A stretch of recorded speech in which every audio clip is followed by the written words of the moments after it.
Welcome to On the Brink with Andi Simon. I'm Andi Simon. I'm your podcast host and your guide. And remember, my job is to help you get off the brink. And I try to find people who are going to do just that to help you.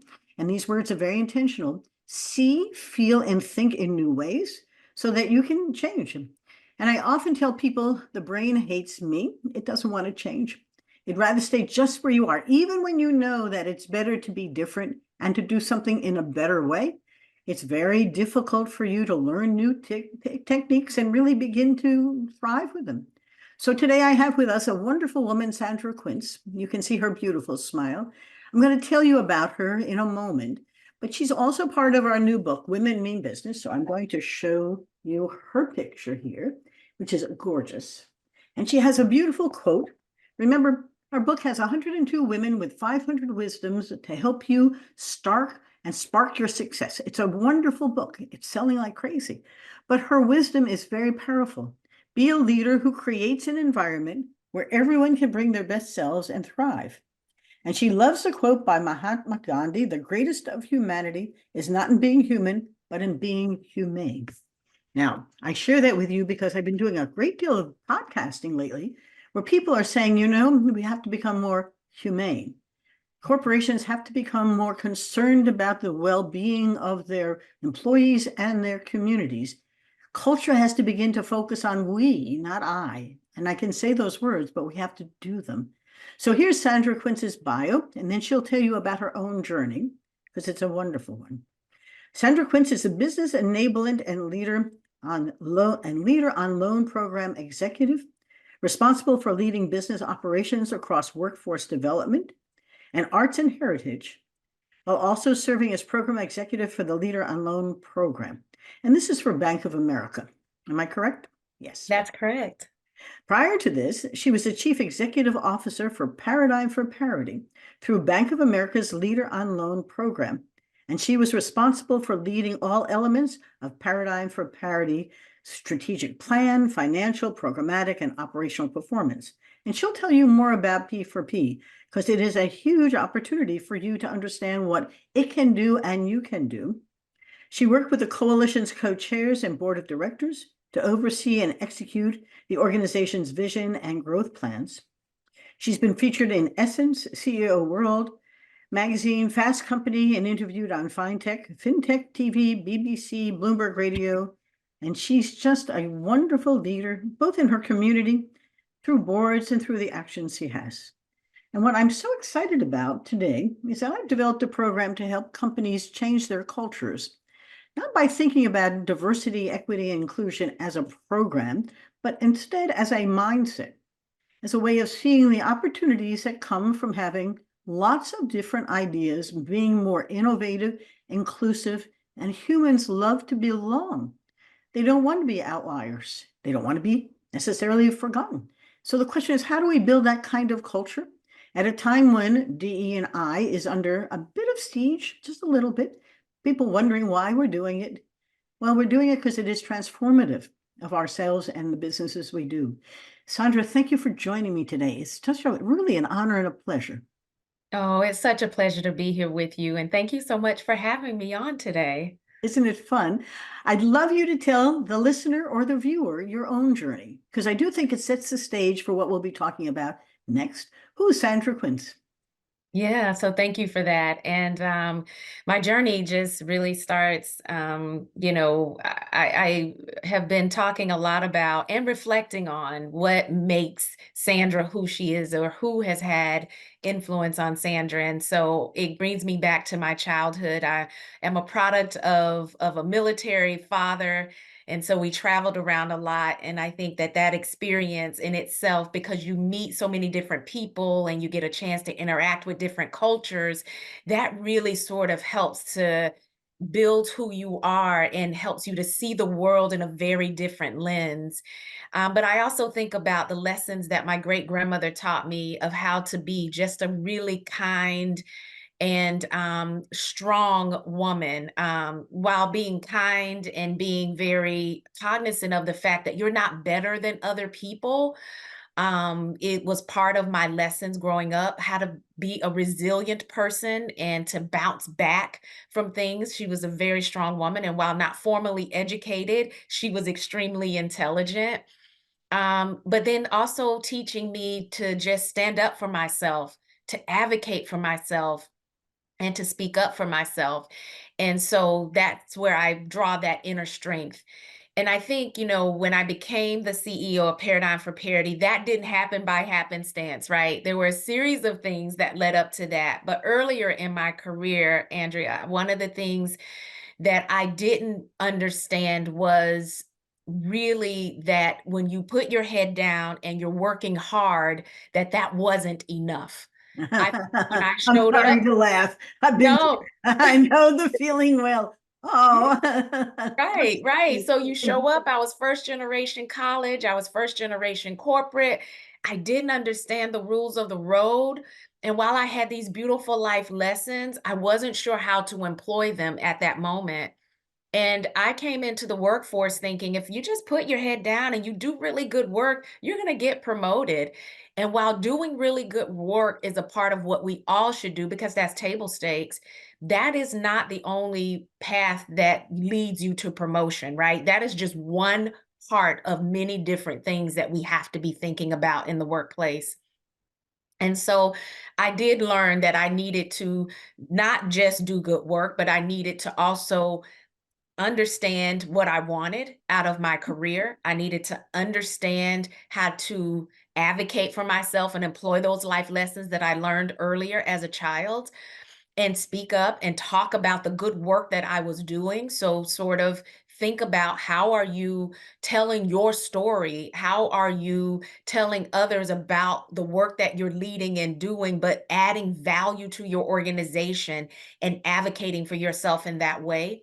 And I learned the power of networking and sponsorship.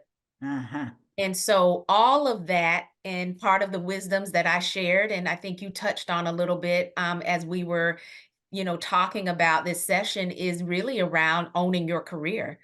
I learned the valuable lesson that I have to 100% own my career. Well, I do think it's actually, I love that, and I've been using it. I've been sharing it, with my grandkids, even my daughters, because we're all going through a life journey, and people put you in boxes, and they are real happy putting you in that box and thinking that's who you are. In fact, I coached a woman not long ago who got stuck and stalled in her career, and I said, "You haven't taken ownership of it." She said, "What does that mean?" I said, "Well, you assumed, like Sandra did, that if I work hard, I'll be Mhm. noticed and therefore I'll get promoted. And you're upset that others who you've trained have gotten promoted without any of the experience that you have." It's a Yeah. recurring theme, particularly for women, but not only for women. Now the question becomes, as you're thinking about that career, somehow you moved into an area that has become ownable in some ways, perhaps by design or by chance, in the world of helping others understand the power of a diverse, equitable, inclusive, and belonging workplace. And I say those words to make them come alive. It's not DE&I, it's about a diverse, equitable, inclusive, and belonging place for people to be. It's not a Yeah. program, it's a place where we love to come to work. Talk a lot to our audience about how does one migrate there and then own it, and then what do we learn from it? Can you share, please? Yeah, absolutely. So what I will say is you're absolutely right. Diversity, equity, and inclusion is not about a program. It's about creating the right ecosystem for your company and your employees to be able to thrive. And the reason why companies should be engaged in diversity, equity, and inclusion is because number one, you will be more profitable. There are studies that have been around for 30 plus years that proves this point. Companies that engage in this work, put the right resources behind it, it's not just lip service, they're 30 to 40% times more profitable. And why are they more profitable? Well, they're more profitable because they create the right ecosystem for their employees to show up and do their best work. So what Mhm. does that mean? That means that your employees are in an environment where they can give their best and do their best work, which means that creates profitability for the company because they're interacting with them with the customers and clients in a way that creates that sells those products or create that opportunity to engage more customers and more clients, and creates opportunities for companies to have more market share. The other thing is you have more companies and clients because they see that there are people that reflect who they are, that Yes. they can do business with. And that promotes trust in a brand. And so the fourth thing is you're more innovative because you have different voices, different experiences, different mindsets that are sitting at a table, so to speak, and creating the products and services that help your organization thrive. And so that's the reason why companies should be doing it. Yes, it's the right thing to do. Yes, it creates the right opportunities for your employee base. But at the end of the day, I work for an organization that's there to be profitable. And I want that organization to be profitable because that's how I make money as an employee.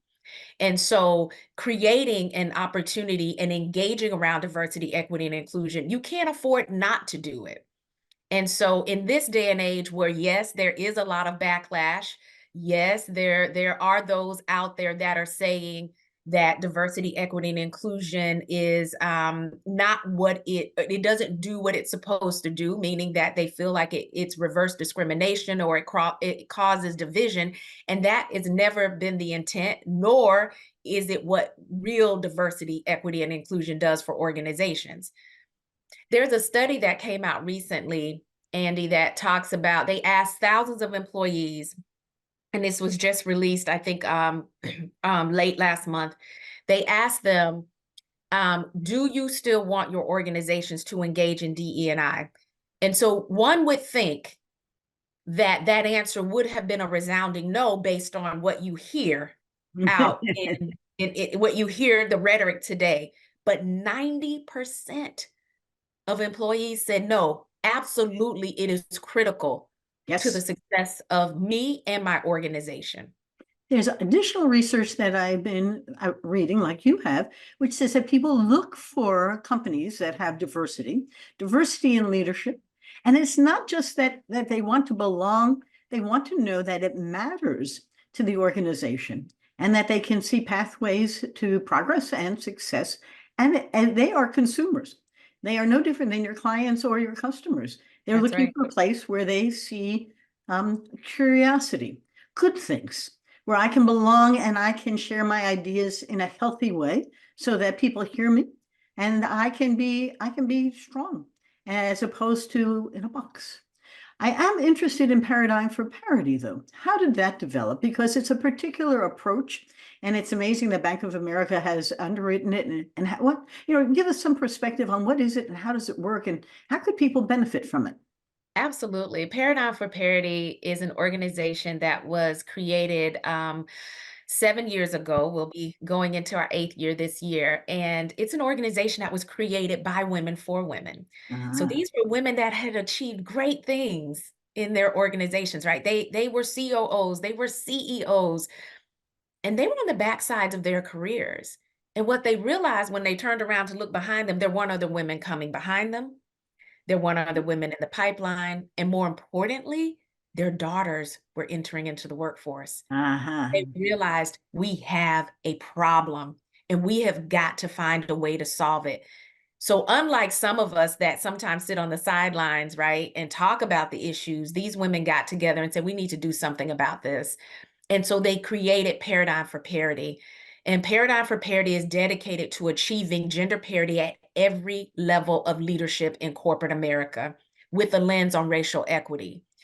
And so these women said, not only do we need to create this organization and invite companies of various sizes to be a part of this coalition and a part of this change that we want to see, we're going to provide them with the roadmap or a 5-point action plan, we like to call it, to help these organizations be able to navigate their way to success to achieving gender parity. And so they did tons of interviews. They took subject matter experts. They interviewed the women that have been successful in their careers, and they boiled it down to 5 key actions that organizations need to take in order to see parity.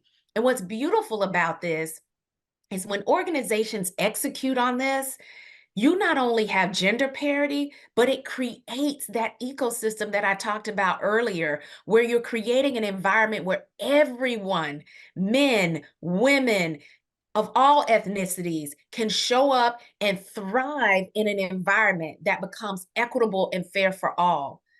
And so, yes, while we're dedicated to achieving gender parity, we've provided the blueprint and all the tools and resources to go along with that. We also understand that it's important that we bring everyone along in this journey.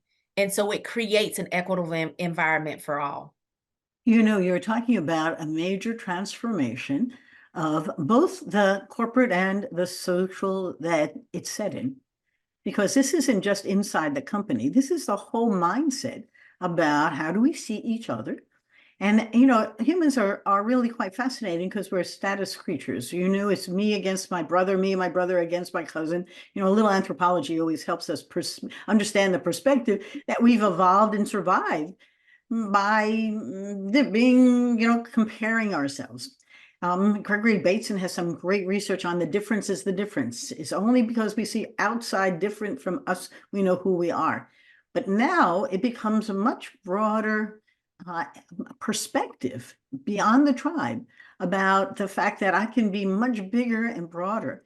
And with so many people going through college educations and travel and seeing different things, that it's a time for growth, both personal and professional and in our companies. Parity for progress. No, pardon me. Paradigm for parity. Is that something a company buys? Is it something they just understand? How do they get involved with it? Absolutely. So what I would say is I encourage everyone that's watching or listening to this podcast to go to Paradigm, the number 4, parity.org, and check out our website. All companies have to do is decide that this is definitely, we are on this journey and we want to see parity within the workplace and workforce, and they can join us. And you will see that we have 150 plus other coalition members that are on this journey with us, those that are doing really great work and have achieved parity at certain levels in their organizations, and those that are just starting out who are saying, you know, we're new to this. We want to make an impact. And so we have all and everything in between from an organizational perspective.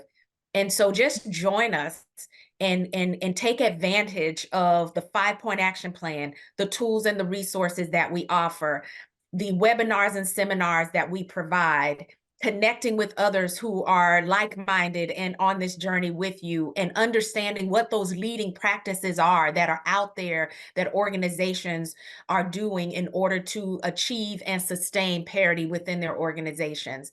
So it is quite simple, Andi, for people to join us. How does it feel? You know, I tell people that people decide with the eyes and the heart, and they don't know what it is. DEI, what is it? Until they see it and feel it and trust that is in fact it's good. And that's the way we'll decide to behave differently and actually act on it. It's not easy to change. You know, you're looking for people to change their mindset, but also their conversations, their microaggressions, things they don't even know they're doing, and to begin to see each other in a different light. How do people get, are there some illustrations you can share that aren't Absolutely. proprietary that will help people see it a little bit better than just hearing it from you? Absolutely. And what you're talking about and describing, especially around our human nature, is the nature around being biased, right? Unconscious bias. And I know people say they hear that all the time and they wonder, well, you know, I don't have biases. But the truth is, because we're human, we're born with biases. Biases are created every single day. It is not curable. And because we It's not, form I never thought of it opinions. being, that's not curable. I like that. Go ahead, It please. is not curable. There's not anything you can take that can cure biases. There are things you can do to mitigate bias and think about when bias becomes dangerous.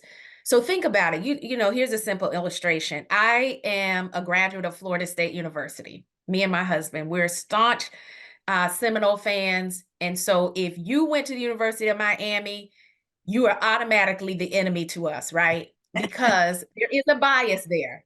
Uh-huh. Because we are rival teams, there is a thought that pops in your head when Ah. that rival is mentioned. That is a bias. Mhm. It just so happens, though, that that particular bias is one that is not necessarily dangerous, right? Because it is fun, it is sports, right? But when biases become dangerous is when you then take that same thought process and apply it to the workplace and don't hire someone because of the way that they look or where they might come from or the gender or who they love or what ethnicity they are. So again, that's when biases become extremely dangerous. And so what we do at Paradigm for Parity is we help organizations understand how do you mitigate that bias in those very dangerous moments. And those dangerous moments really show up in the employee life cycle. And so we talk about mitigating bias in the moments that matter. And so the employee life cycle starts with hiring, then it moves to onboarding, then it moves to developing, then it moves to promoting, then it moves to managing talent, and then it moves to retention. So these are all of the inflection points where decisions are made about whether I'm going to be even hired into an organization. Now, how am I onboarded in that organization? Because that makes a difference, because that is a jumping point for me in how well I perform. And then do I get opportunities to be developed in that organization, which then leads to promotion? And when we think about how we manage talent, so those talent management processes, Mhm. and thinking about, pay, thinking about how you rate talent, all of those things become very subjective and biases creep into those processes. And so, how do we mitigate those? And then, last is retaining. Who are we retaining and why? And who aren't we retaining and why? And so, again, we talk a lot at Paradigm for Parity and help our organizations through some of the tools and resources, leading practices, sessions, programs, as well as our webinars and seminars around how are you mitigating this bias in those moments that matter, and help organizations think about creating that ecosystem where their talent can thrive. This isn't easy. So as a listener or the viewer is reflecting on their own um, decisions and bias, remember in among musicians, they've tried to have gender neutral, unbiased decisions about whether to put somebody into their orchestra by having them perform behind a screen. So I you love don't it. know who they are. You just know what they're producing, what their outcomes are. And we've tried this in a program that I had at Washington University. And we tried to have venture capitalists or funders understand who was presenting, not by their nature or who they were or their background, but what the value of the program was that they were looking for funding for. Very little money goes from VCs into women-owned businesses for a reason. It's a woman, much less a woman who's a minority or a person of color. And so it becomes important for us to get neutralized in some fashion, either by creating an illusion or actually thinking about why I'm deciding this, making it Right. intentional, as That's right. opposed to simply an old habit where an old bias creeps in and says, well, I saw that before, or someone I knew way back when, or they didn't produce well. You'll be amazed how much baggage you carry, noise in your brain. It influences your decisions. And you're not free willing it here. You're habit driven and you're trying to come up with a better solution. One this person in the staffing industry said it's not providing a more diverse pool for the HR folks to evaluate. It's that when we provide them, they don't evaluate them in a more neutral fashion. That's I right. can send them the right mix and they just go back to finding people who look like them, right? Mhm. And Yeah. and that becomes not good for building better organizations. That's Right. just good for hiring somebody. So it's a Mhm. very interesting time. As you're looking at the trend, this was a business that has evolved. Are you seeing one or two trends that are being done that are helpful and hopeful? I like hopeful. Yeah. Absolutely. And you're absolutely right about, let me circle back on the bias piece that you talked about, because when you think about mitigating those biases in those moments, like you say, creating those illusion opportunities where you could do blind resumes, you're absolutely right, because there are things on resumes you don't have to have. What you really need to understand is their credentials, right? What makes them qualified for it. But then I think also mitigating the bias in those moments that matter can come, like you said, by asking yourself some simple questions. Yes. Think of it like a muscle. You have to constantly work it, or it will revert back to what it was before. So let me say that. But yes, we're in a very interesting time, Andi. And certainly when we think about what's helpful and hopeful. So what's helpful right now? Um, we're in this time where companies really, many of them, especially those that are part of Paradigm for Parity and our coalition, they're doubling down. They're doubling down and they are staying true to who they are as an organization, their mission, their vision, and their values.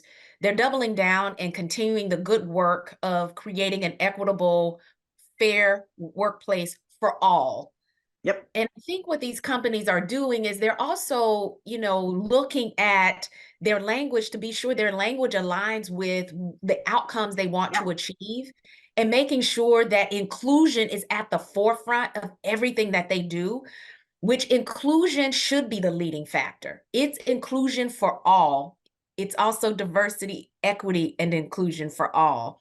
And so leading with that is many organizations are taking a step and leading with that inclusion piece and ensuring that if I have programs that are specific for certain people, why do we have these programs or processes put in place?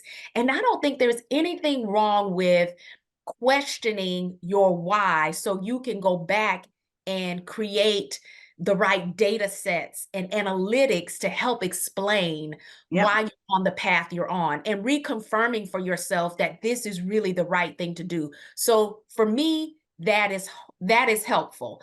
And for organizations to go through that exercise and ensure that whatever they're doing, that it matters and that it's creating the right environment that they want to see for their organization. And then putting the data and the analytics behind it. You Now, know, what's hopeful? Oh, go ahead. no, no, go ahead. Tell me your hope. Yeah. So, what's hopeful, right? What's hopeful is that 90% that I talked about earlier, Andi. The majority of people want to see a more equitable workplace, and they want to see it for everyone. Yes. And that is hopeful for me. And especially those that are in the workforce today and those that are entering into the workforce, really understanding and working for those organizations. They do their homework and their research, and they will not work for organizations that That they are biased. see themselves, that they can't see themselves there. And they know that hope comes from being in a place that has a curious, broad perspective on what Yes. up, because if not, they're going to be in a box. And I don't care how much they own their career, it's going to be in a place that, McKinsey, February 2023, had a great breakup. The women were leaving the corporate because there was Yep. no hope. Yeah. And they and there was no effort to give them hope or even to demonstrate. And this is a time where women have choice and men do as well. And That's at the right. time, right? And I'm looking at Gen Zs and wondering and worrying about our guys, because the women are getting rallied around and the men don't quite know what to rally around. And Mhm. without belonging to something, they feel a little lost, and it's worrisome. And our kids are going to look at the adults and wonder about what they're going to be. So this is transformative times. Sandra, this has been wonderful. One or two things you want our listeners and viewers to remember, because I've been absolutely transfixed by your conversation, and I'm enjoying every moment. But we do have to end. What would you like them not to forget? I don't want them to forget that biases are not curable. And I think as individuals, we need to ensure that we're mitigating our bias, and always ask yourself and be curious, who's missing and why, right? Think about that on your teams when you show up to work. Are you an upstander? When you see something, do you say something? Do you challenge the status quo when you feel like something isn't right? And what solutions are you bringing to the table? And how are you supporting your organization to be better? And I want organizations to understand that there is a lot of work for you to do to ensure you're creating the right ecosystem. And how are you engaging and supporting your managers, your people leaders? Because they lead the majority of your population and they make or break your culture. Yep. I think that this has been a marvelous half hour. I could keep going. And I'm thinking about ways to try and bring this out to my own clients to help them see, feel, and think in better ways because they're looking for it. They're reaching that point where, I have one client who finally made 3 women partners in their firm. And it was I've been working with them for 6 years. It was with great effort. That's And right. and it is an interesting time to watch people go through slow transformation. What is that expression? A little, and off the cliff they go. And I think we're reaching that end where a little was good, but a lot would be greater. Absolutely. For my listeners, I want you to remember one thing, that the words you choose create the worlds you live in. Yes. And Sandra has been saying that in many different ways today.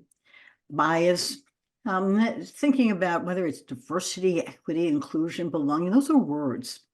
And we live with behaviors, but the words we use create the worlds we live in. So think carefully about what you're thinking and saying, what you're hearing, because what is said isn't often what you hear. And what you hear often is what you think, but not necessarily what was meant. So the complexity of this should not be underestimated, but the opportunity, particularly with Paradigm for Parity and its 5-step process, is ready for you. So if they want to reach you, Sandra, how can they do that? Yeah, so they can reach me on LinkedIn at Sandra Quince. They can go on our website, paradigm, the number 4, parity.org. We would love to have you peruse our site. And of course, there are all kinds of ways to reach our organization once you join our site. It's been a pleasure, a privilege, and thank you so much for joining us today. For my Oh, listeners and my viewers, aren't we had fun? It's so much fun to explore something and to listen, to see, feel, and think in new ways, and to see how you can change. I will tell you, I'll put a plug in, because Women Mean Business is full of wonderful wisdoms that will, in fact, spark your own success. And as Sandra was sharing those, one that I've been repeating is, as you rise, lift others with you. It's yes. intentional, and I've worked with women who are CEOs and they don't have any process for moving others up. They haven't even noticed. They're building the business, but haven't noticed what that means for all others inside. So this is a time to get intentional about, as you rise, lift others. And you'll find Women Mean Business at www.womenmeanbusinessbook.com. And Amazon would love for you to go and enjoy it there. So thanks, Sandra. I'm going to say goodbye to everybody. Thanks again for joining us. It's been great. Bye. Have a wonderful day. Remember, take your observations, turn them into innovations. Be a little anthropologist. You may enjoy it. Bye-bye now.